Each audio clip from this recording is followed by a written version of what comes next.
मी कुठलीही माझ्या कर्मचाऱ्याला ऑलरेडी माझ्याकडे 7 सिव्हिलचे पद होते आहेत. आज किती एक पद आहे तो कॉन्टॅक्ट ट्रेनिंग इंजिनियर आहे.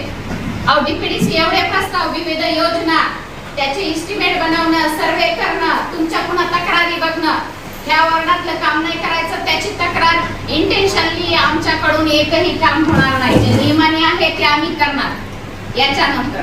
आणि कुठल्याही कर्मचाऱ्याला तुम्ही सन्माननीय सदस्य आहेत पण याचा अधिकार दिलेला नाही की तुम्ही आई माईवर कर्मचाऱ्याला घेतील. जसं आम्ही आता म्हणलं की जर फील्डवरती काय झाला तर माझा प्रत्येक कर्मचारी हे बघणार नाही यापुढं की तो नगरसेवक आहे की काय, डायरेक्टली गुन्हे दाखल करायचे.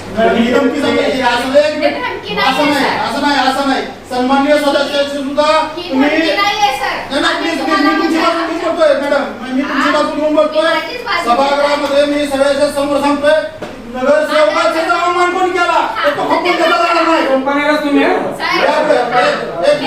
आणि दुसरी गोष्ट मी तुमचं ऐकून घेतलं बऱ्याच वेळ मला बोलू देत होता तुम्ही. सन्माननीय सदस्याचा अपमान तर पोलीस खपून घेतला जाणार नाही. आम्हाला 5,000 लोकांनी निवडून दिलंय. ही जनतेचे प्रश्न मांडायला ते निवडून दिलेला आहे. आम्ही जनतेचे प्रश्न बोलणार आहे.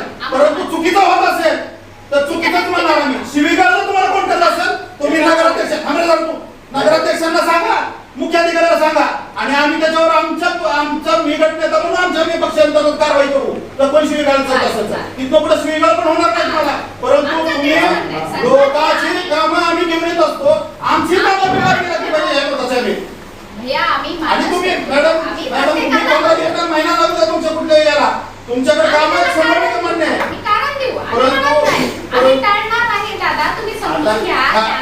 मी सभागृहाला हे कुठलं काय करू तुम्हाला तुम्ही तुमच्या कर्मचाऱ्यांना आम्ही पुरी काय शिवीगाळ केली सांगायचा. आम्ही सांगतो आम्ही लिखित विषय आमच्याकडे असल्याशिवाय आम्ही बोलतो नाही.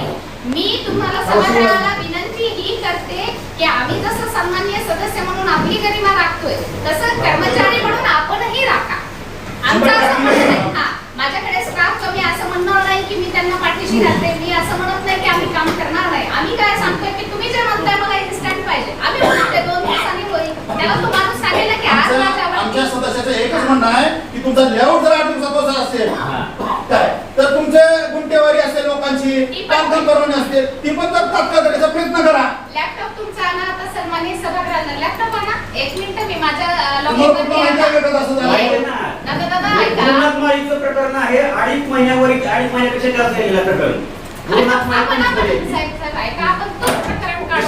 मॅडमला मॅडम बघा ते